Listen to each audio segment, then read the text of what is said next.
Anak-anak tidur di Toto. Kambing berbulu dipanggilnya Biri.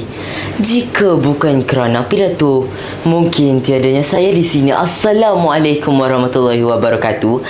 Salam sejahtera dan salam Malaysia Madani.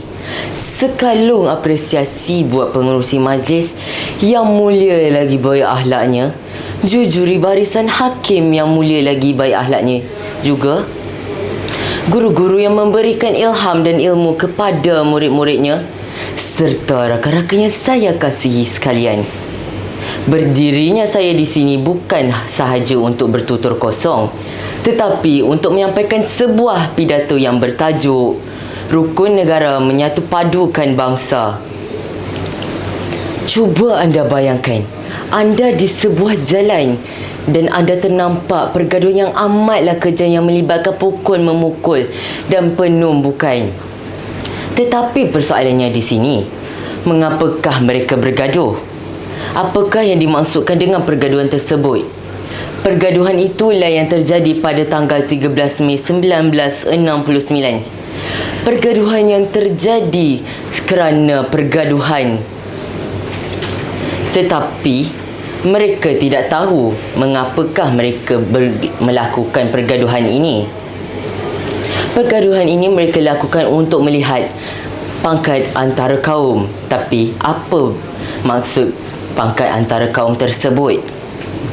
Mereka ingin melihat pangkat antara kaum untuk melihat siapa yang layak menjadi hamba, siapa yang layak menjadi usahawan yang berjaya. Tetapi kaum-kaum seperti kaum Cina dan India melakukan hal yang tidak serupa.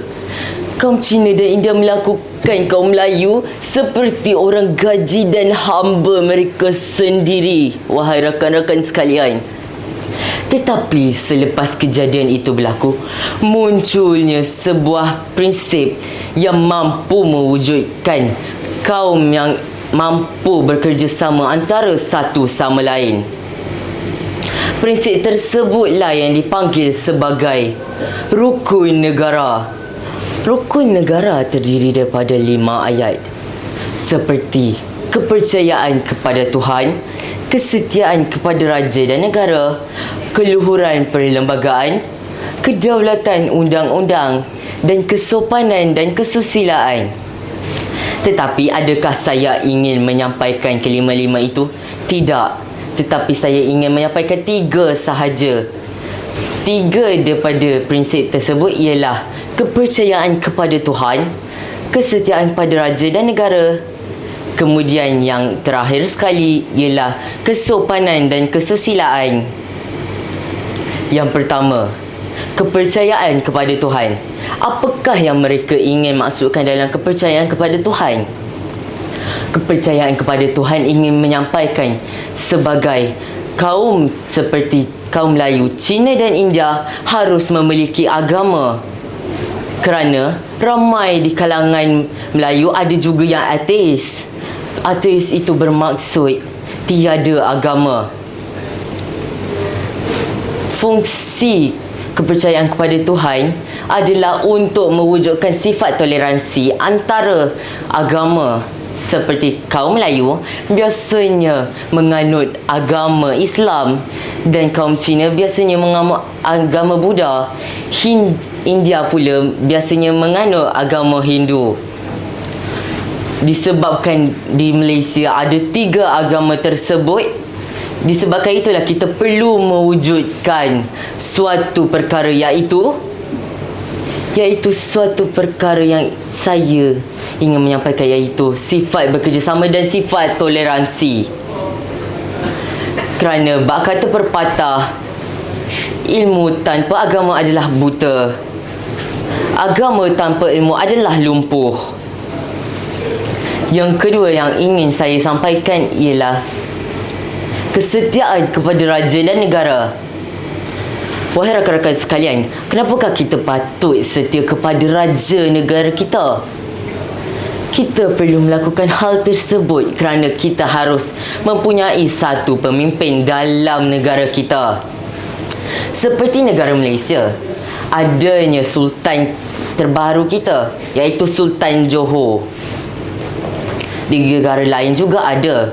Tetapi bukan bermakna negara Malaysia sahaja yang dapat menguasai secara okey. Tetapi raja diperlukan oleh setiap negara untuk mendapatkan perintah yang amat baik.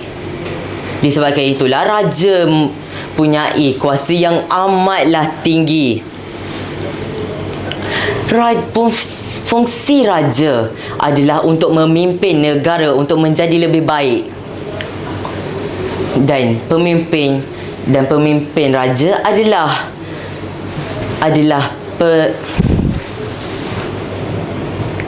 Perdana Menteri Malaysia. Baiklah, sekarang ini kita telah sampai ke peringkat terakhir. Peringkat terakhir ialah kesopanan dan kesusilaan. Saya pasti kesopanan dan kesusilaan ini perlu kerana untuk membina suatu masyarakat yang sangatlah baik. Tetapi jika tiada benda itu, negara kita akan hancur lebur kerana takkan adanya sifat sopan santun antara satu sama lain. Seperti kaum Cina, mereka memang sudah mempercayai agama dan mereka harus mempunyai kesusilaan mereka sendiri. Tetapi yang ingin saya pertikaikan sekarang ini ialah kesopanan adalah sangatlah penting untuk menjaga disiplin diri dan maruah diri. Seperti di sekolah, kita belajar untuk memakai uniform, iaitu baju formal yang ditetapkan oleh kerajaan. Selain itu, disiplin perlu ditetapkan dalam pekerjaan. Pekerjaan seperti di pejabat harus mempunyai uniform yang baik, baju yang baik. Kerana benda itulah yang sangat penting dalam masyarakat. Baiklah, itu sahaja daripada saya hari ini. Sekian wabillahi taufiq wal hidayah. Wassalamualaikum warahmatullahi wabarakatuh.